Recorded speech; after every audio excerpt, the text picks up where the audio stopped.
러시아가 결국 판도라의 상자를 열어버렸습니다. 이로 인해 각계 전문가들은 코로나19보다 더 심한 팬데믹을 경고하고 있습니다. 궁지에 몰린 러시아가 미지의 바이러스를 무기화할 수도 있다는 정황이 포착된 건데요.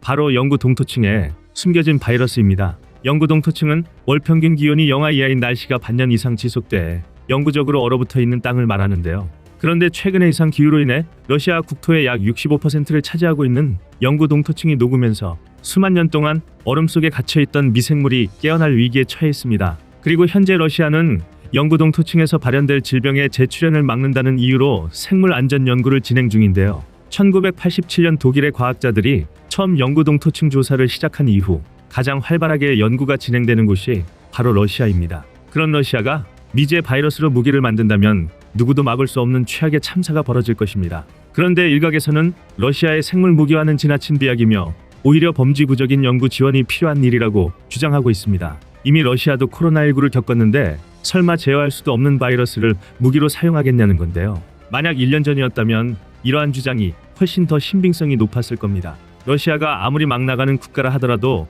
어떤 결과를 초래할지 모를 수만 년 전 바이러스를 무기화시킨다는 게 도저히 말이 안 되는 내용이기 때문입니다.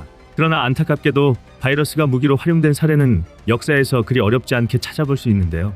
특히 우크라이나와의 전쟁이 고착 상태에 빠져든 지금 생화학 무기는 전황을 한 번에 뒤집을 수 있는 비장의 한 수가 될지도 모릅니다. 게다가 만약 러시아가 정말로 시베리아에서 출현한 바이러스를 무기화시킨다면 해당 바이러스에 대한 데이터는 러시아만이 보유하게 되는 상황인데요. 즉, 러시아 입장에서는 전황을 극복할 한 수임과 동시에 전 세계를 상대로 협박할 유일한 수단을 얻게 되는 것입니다. 문제는 그뿐만이 아닙니다.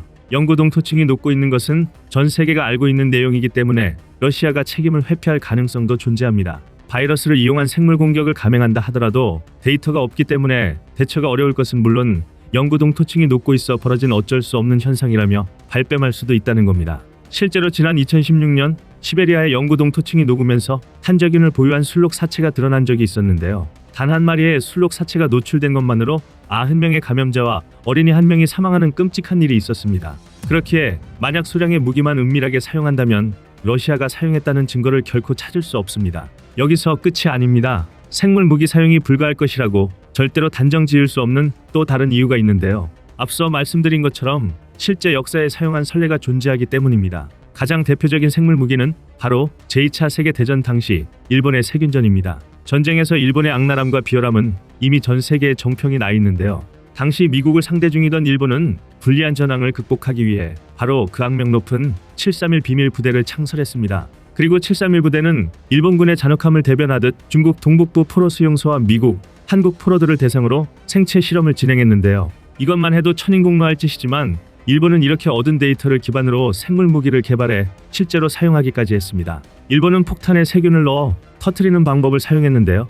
1940년 중국과 만주 인구 밀집 지역에 패스트균에 감염된 벼룩을 넣어 떨어뜨리는 세균 폭탄 공격을 감행했습니다. 심지어 우물과 연못에 콜레라균과 장티푸스균을 살포해버렸습니다. 그리고 그 결과 무려 20만 명 이상의 중국인들이 패스트와 콜레라, 탄저균으로 사망하고 말았습니다. 일본이 사용한 생물 무기의 위력에 냉전 당시 소련에서도 에볼라 바이러스를 생물학 무기로 쓰기 위한 연구가 진행되었는데요. 냉전이 끝나고 소련이 해체되며 생물학 무기 연구도 끝나는 듯 보였지만 러시아가 소련의 연구를 계속 이어갔습니다. 이처럼 실제로 바이러스는 무기로 사용된 전적이 존재하며 러시아는 바이러스를 무기화하려 시도했던 국가 중 하나이기에 절대 안심할 수 없습니다. 그러나 이런 불안감과 달리 러시아가 당장 바이러스를 무기화한 생물학 무기를 사용할 가능성은 작습니다. 오히려 생물학 무기는 핵과 같이 보험으로 사용할 가능성이 높은데요. 현재 핵 대 핵으로 유지 중인 군사균형에 핵무기 이상의 무력을 갖고자 하는 러시아가 협박의 수단으로 보유할 확률이 높습니다. 특히 고착된 전황을 한 번에 뒤집기에 생물학 무기는 치명적인 단점이 있는데요. 바로 즉발성입니다.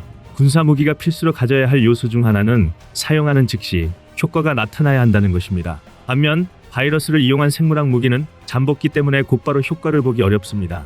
하지만 그렇다고 러시아가 화생방 무기를 사용할 가능성이 완전히 사라지는 것은 아닙니다. 오히려 화학, 생물, 방사능 무기 중 생물학과 방사능을 갖췄으니 화학 무기를 사용할 가능성이 더욱 커졌는데요. 더군다나 과거 사례를 비추어 볼 때 화학 무기가 전장에서 활발하게 사용된 시기와 지금의 러시아는 매우 비슷한 환경에 놓여 있습니다. 일례로 러시아는 우크라이나를 침공한 대가로 국제적인 경제 제재를 받는 상황입니다. 비축 물자는 이미 바닥을 드러냈는데요. 추가 생산도 어려워서 북한의 구닥다리 깡통 무기까지 수입할 정도입니다. 게다가 여러 나라의 지원에 힘입은 우크라이나가 예상과 달리 분전을 거듭하는 바람에 이제는 러시아 본토까지 공격받고 있습니다. 이런 상황에서 일명 독가스로 알려진 화학무기는 굳어진 전황을 한 번에 뒤집고 저렴한 비용으로 막대한 효과를 누릴 수 있습니다. 그렇기 때문에 화학무기야말로 러시아가 선택할 수 있는 최선의 방법이 될지도 모릅니다. 아마 이쯤에서 군에 다녀오신 분이라면 화생방 훈련에서의 최루가스를 떠올리고 계실 텐데요. 하지만 실제 화학무기의 위력은 겨우 그 정도가 아닙니다. 화학무기의 위력과 처참함은 1차 세계대전 당시 참호전을 보면 더욱 자세히 알 수 있는데요. 당시 독일과 영국, 프랑스 연합군은 북해에서 시작해 스위스 국경지대까지 무려 760km에 달하는 엄청난 길이에 참호전을 벌이고 있었습니다. 그리고 아무리 병력을 갈아 넣어도 전쟁이 뜻대로 되지 않고 고착화되자 답답했던 독일은 결국 끔찍한 선택을 하게 되는데요. 바로 1915년 독일군이 염소가스를 사용해 프랑스 군에게 화학 공격을 감행한 것입니다. 지금도 락스 등에서 손쉽게 접할 수 있는 염소는 기체 상태로 흡입할 경우 폐에서 물과 반응해 염산이 되는데요.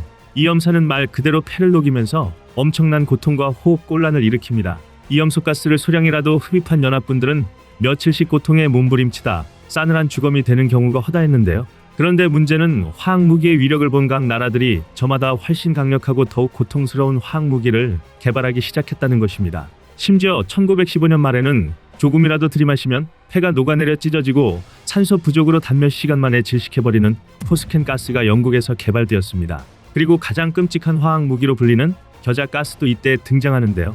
이번에도 주인공은 독일이었습니다. 겨자가스는 세포 독성을 띠는 수포작용제로 겨자가스에 노출된 피부는 큰 수포를 일으키며 심각한 손상을 입습니다. 게다가 항공기를 사용해 분사할 수도 있고 화학탄으로 제조해 발사할 수도 있는데요. 강력한 고통은 물론 엄청난 살상력까지 보유한 게 바로 겨자가스였습니다. 특히 겨자가스의 가장 무서운 점은 수포작용제라는 특성인데요. 수포작용제는 제독하더라도 완전히 없어지지 않고 투하 지역에 남아있다는 특징이 있습니다. 그리고 이러한 겨자가스의 특징이 참호와 연계되어 지옥과도 같은 모습을 연출해버리고 말았습니다. 1차 세계대전 당시 사용하던 참호는 내리는 비가 빠질 구멍이 없어 항상 30cm 이상의 물이 고여 있었는데요. 이때 액체 상태의 겨자가스가 물과 섞이며 끔찍한 참상을 만들어버린 것입니다. 그 결과 1차 세계대전 당시 생화학 무기로 사망한 이는 10만 명에 이르고 부상자는 무려 130만 명에 달할 정도인데요. 전쟁이 끝나고 생화학 무기의 참상을 다시금 재현하지 않기 위해 1925년 제네바 협약에서는 생물학 화학무기 사용을 금지하는 법을 제정했습니다. 그러나 전 세계 곳곳에는 아직까지도 생화학 무기가 분명 존재합니다. 특히 대한민국 입장에서 생화학 무기는 아주 심각한 문제인데요. 바로 2,500에서 5,000톤가량의 화학무기를 보유하고 있는 것으로 추정 중인 북한의 존재 때문입니다. 생화학 무기는 상대적으로 비용이 저렴하고 효과가 엄청난 무기이다 보니 깡패 국가답게 북한은 누구의 눈치도 보지 않고 엄청난 양의 생화학 무기를 만들어 보유 중입니다. 게다가 문제는 북한이 핵무기보다 화학무기를 사용할 가능성이 훨씬 크다는 것인데요.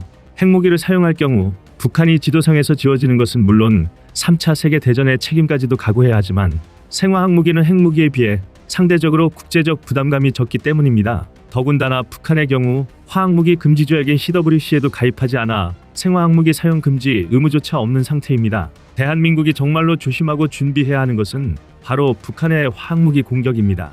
하지만 탄도미사일이나 핵무기에 비해 상대적으로 화학무기는 위협적으로 인식되지 않습니다. 만약 북한이 보유한 화학무기 중 1,000톤 정도가 서울에 살포된다면 대략 120만 명이 넘는 사상자가 발생할 것으로 추측되는데요. 상황이 이러니 대한민국은 군뿐만 아니라 시민 모두 생화학무기 공격에 철저히 대비해야 합니다. 그리고 다행히도 우리 군은 화학전을 가장한 여러 훈련을 실시하며 생화학무기에 대한 긴장을 놓지 않고 있는데요. 특히 대한민국의 효자 수출품으로 불리는 기갑 장비들도 화학전에 대한 대비가 철저히 되어 있습니다. 그중 가장 대표적인 것은 K2 흑표전차에 장착된 양압 장치와 중성자 차폐 라이너인데요. 양압 장치는 외부에 오염된 공기가 내부로 침투하지 못하도록 내부 압력을 높이고 공기의 흐름을 외부로 유도하는 장치입니다. 그리고 중성자 차폐 라이너는 핵공격으로 발생하는 중성자를 막아주는 기술로 화생방 상황에서도 전투원의 생존성을 보장해주는 역할을 합니다. 또 이뿐만 아니라 오염된 항공기나 차량에 대한 제독 절차가 세분화되어 있으며 주기적으로 훈련을 진행하는데요. K133 같은 화생방 정찰 차량을 운용해 광범위한 오염 지역을 신속하게 탐지하고 화학무기 표본을 채취해 피해를 최소화할 수 있습니다. 하지만 이러한 노력이 군에서만 이루어져서는 안 됩니다. 과거를 잊은 민족에게 미래는 없다는 말처럼 전쟁보다 무서운 것은 바로 안전불감증이라 할 수 있는데요. 군과 민이 함께하는 철저한 대비 태세만이 대한민국을 안전하게 지킬 수 있을 것입니다. 이상 꺼리튜브의 두 번째 미션이었습니다.